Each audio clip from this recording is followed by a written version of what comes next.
Some people became Yoruba by adopting Yoruba religious practices.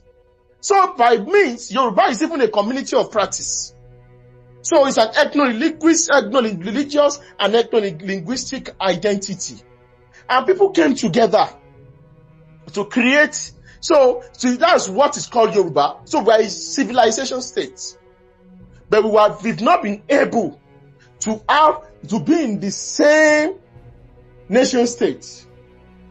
Torí ẹni, there are a lot of people in this audience that are not Yoruba, but listening to this history.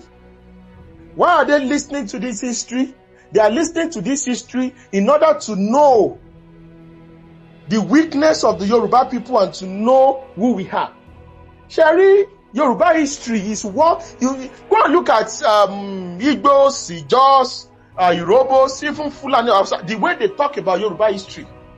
Because if you know the history of your competitors and your enemies, you can be able to predict their future and you can be able to tackle them and destroy them. And that was what Azikwe did for the Yoruba people in the First Republic. Zik was an eternal enemy of the Yoruba people. He's an eternal enemy of anything called Yoruba consciousness.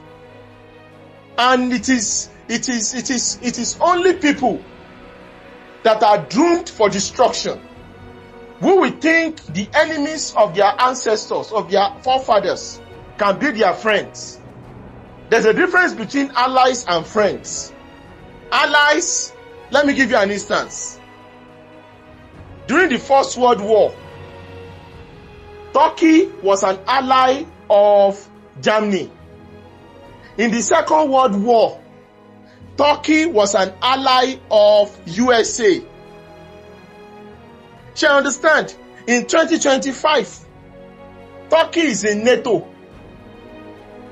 And meanwhile, in the first 100 years ago, Turkey fought against European powers.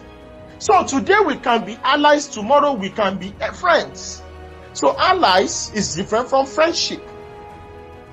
So if too many people make a mistake in here, in the name of what is the NPC alliance and PDP alliance, you do not even understand that you need to be able to understand that that's why they say in politics there is no permanent friends or no permanent enemy.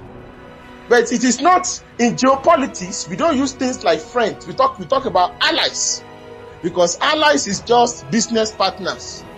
Today we are fighting as brothers in arms. Tomorrow we can be at the battlefront facing each other. So what of Otto von Bismarck?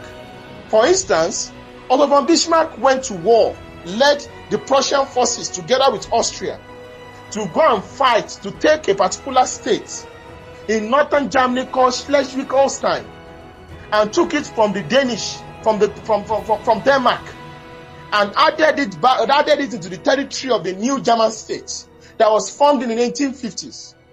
I want to quote Otto von Bismarck. He said, when things were not going, things were getting hot, things were getting hard. He said the question of the day cannot be answered by roundtable discussions and by talks, but the question of the day as regards the German state can be answered through blood and iron.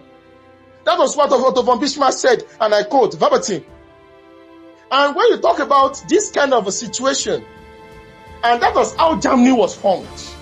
That powerful German country, the most prosperous Caucasian, the most prosperous Western power for the past 200 years. That was how Germany was formed. So it was more of an amalgamation. It was not different from what Chief Obafemi Awolowo did. Chief Obafemi Awolowo understood. He saw what was happening into his people. And he created Egbe Oduduwa. And if you don't know, think Yoruba First is founded on the principles of Egbe Oduduwa. We are following down footsteps because Chief Obafemi Awolowo has laid down footsteps down. I remember when we started talking, preaching our message several years ago, many people that were afraid of associating with us are now openly associating with us. We are so happy with these new gains because they finally understood that these people are not extremists. These people are not secessionists. These people are not, a lot of people have given us different images, different bad names. They can only try, but we will not stop as regards to what we are doing, because we know our Lord did not fail. We will not fail, because we know he started a job that we have to finish, and we must get it right. And that is why when we say TYF is TYF, we are focused, we are strategic, we are looking into the future. We are never going to be distracted by anything. We know what we are doing. We know what we are saying. It's not because of arrogance.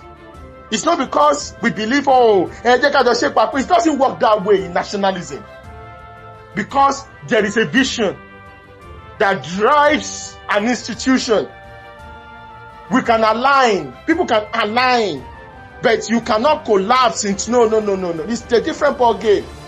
And what very much for any Yoruba, and me, the spiritual backing, that organization, institution, because the spiritual controls the physical. What we are doing is not cloud chasing. What we are doing is not because we want to have Twitter likes. It is beyond that. We are trying to work hard and hope that Olodumare will ensure that the Yoruba race will be part of that race that will survive this century.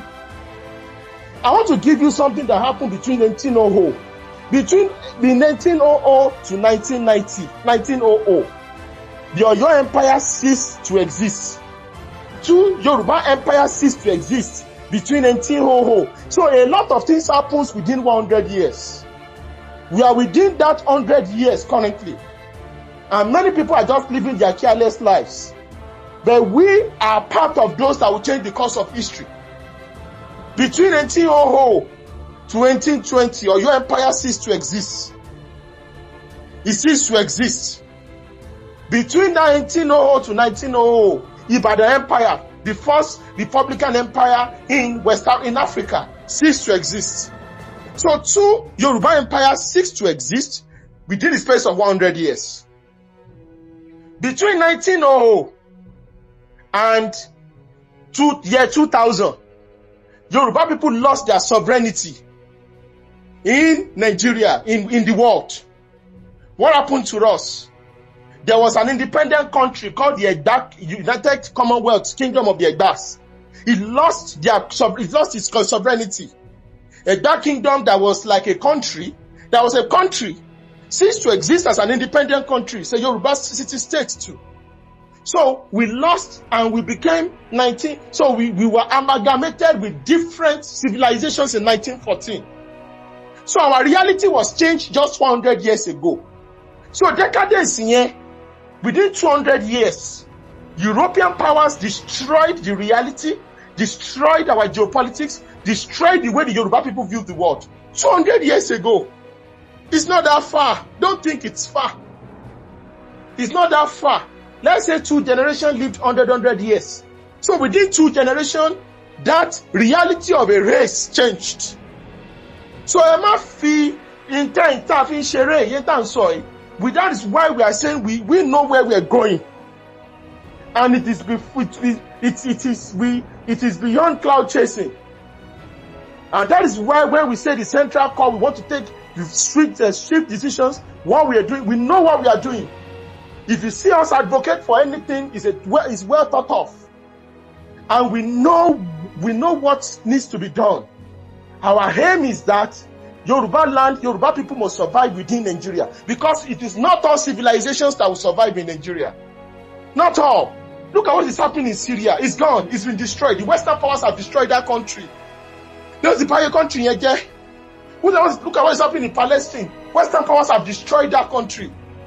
That is what empires do. They destroy, they consume, they annihilate. You want to make sure we won't for the fact. So what did Awolowo do? Awolowo created Egbe Omoduduwa. Awolowo did not have guns like Otto von Bismarck of Prussia, who had one of the best soldiers in Europe during his time.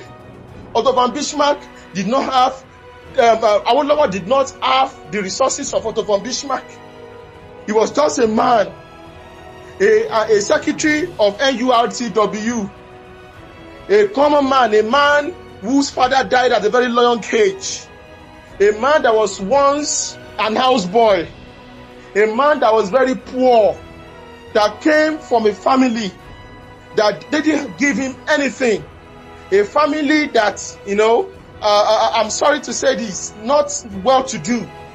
One of the reasons why Obafemi Awolowo was hated by the Yoruba elites of the First Republic was that they felt that, who is your father?